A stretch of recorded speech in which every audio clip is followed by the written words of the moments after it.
මේ ධර්මයේ කියන වචනේ කොටස් රාශියකට බෙදෙනවා. මෙතන හඳුන්වන්නේ පර්යාප්ත ධර්මයේ ගැනයි. පර්යාප්ත ධර්මයේ නම් පුහුණු කළ යුතු ධර්මයයි. පර්යාප්ත කියන වචනේ තේරුම පුහුණු කළ යුතු ධර්මයයි. ඒවා රස වශයෙන් එකයි. එකම විමුක්ති රසයයි ධර්මයේ තියෙන්නේ. ධර්මයේ වශයෙන් දෙකයි. පිටක වශයෙන් තුනට බෙදෙනවා විනය සූත්‍ර අභිධර්ම කියලා. සංඝ වශයෙන් පහකට බෙදෙනවා දීඝ නිකාය, මජ්ක්‍ධිම නිකාය, සංයුත්ත නිකාය, අංගුත්තර නිකාය, කුද්දක නිකාය කියලා. අංග වශයෙන් 9කට බෙදෙනවා සූත්‍ර, ගෙය්‍ය, වෛයාකරණ, ගාථා, නිත් ආදි වශයෙන්. ස්කන්ධ වශයෙන් මේක 84000කට බෙදෙනවා.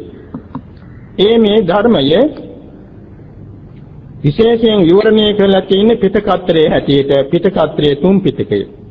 මේ පිටකත්‍රයේ විනය සූත්‍ර අභිධර්මී කියලා හැඳින්වෙනවා. විනය පිටකයේ තියෙන ග්‍රන්ථ 5ක්. සූත්‍රාන්ත පිටකයේ තියෙන ග්‍රන්ථ 19ක්. අභිධර්ම පිටකයේ තියෙන ග්‍රන්ථ 7ක්.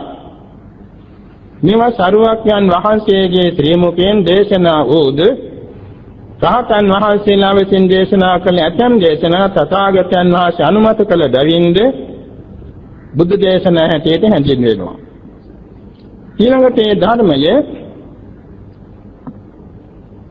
ඒ ධර්මයේ විවරණය කරන පිණිස තථාගතයන් වහන්සේම දේශනා කළ තින ඔක්කාන්තිකා ධම්ම දේශනා කියලා කොටසක්.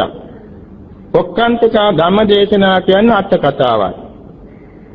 සෑම උදෑසනක පින්ඩපාත වැඩලා දන් වළඳලා ධර්ම දේශනාවක් කරනවා බණවර 60ක් තරම්. බණවර 60ක් කියන්නේ අපේ දීඝනිකාය තරම්. එතකොට ඒවා ඔක්කාන්තිකා ධම්ම දේශනා හැටියට ගැනෙනවා. ටිකක් විස්තර කරනවා නම් බණවර 80ක් තරම් උදේ දේශනාව යනවා. ඒක හරියට මජ්ක්‍ධිම නිකාය තරම් වෙනවා. අවශ්‍ය බණහන් රැස් වෙන පිළිතර තථාගතයන් වහන්සේ දේශනා කරන ධර්මය බණවර 100ක් තරම් වෙනවා. හරියට අංගුත්තර නිකාය තරම්, සංයුත්ත නිකාය තරම්. ටික විස්තර කළොත් බණවර 120ක් තරම් වෙනවා. ඒක කියනවා අංගුත්තර නිකාය තරම් කියලා. ඒතකොට මේසා විස්තර දේශනාවන් ගැනෙන්නේ අට කතා හැටියටයි අද. ඒ කාලයකට කියන ඔක්කාන්තිකා ධම්ම දේශනා. ඒ ඔක්කාන්තිකා ධම්ම දේශනාවත් අට කතාවත් සංගායන තුනේදීම සංගායනාවට ඉදිරිපත් වූ ධර්ම දේශනාවක්. මිහිඳු මහ රහතන් වහන්සේගෙන් ලක්දිවට පමුණුවලා දේශනා පාලි භාෂාවෙන් අට කතාව සිංහල භාෂාවෙන් සිංහල රටේ භික්ෂුන් වහන්සේලාට උගන්වුවා.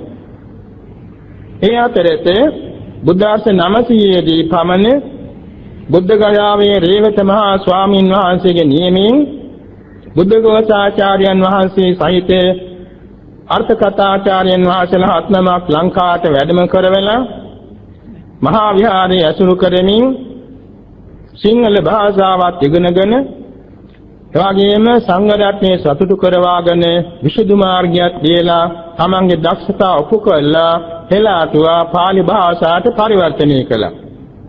මේකේ රහතන් වහන්සේලාගේවත් එහෙම නැත්නම් බුද්ධඝෝසාචාර්යයන් වහන්සේගේවත් නිර්මාණයක් නොවේ. මේක සරුවක්යන් වහන්සේගේම දේශනාව සිංහල භාෂෙන් අවුරුදු 664ක් තරම් කලක් භාවිතා වූ නමුත් ඊට පසු ඒකම පාලි භාෂාවට නැගුණු දේශනාවක් තමයි අට කතා. මේක ධාරකල් නොකළ යුතු දේශනාවක්. ඒ නිසා මෙන්න මේ දේශනා පාළිය ත්‍රිපිටකය අට කතාවක් මේවා මනමින් ඉගෙන ගන්නවා නම් එයින් තමාගේ సంతානෙහි නූපන්නා වූ ප්‍රඥාව උපදිනවා, උපන්න ප්‍රඥාව වැඩෙනවා. මේකට තමයි පරිපූර්ණකතා කියන්නේ.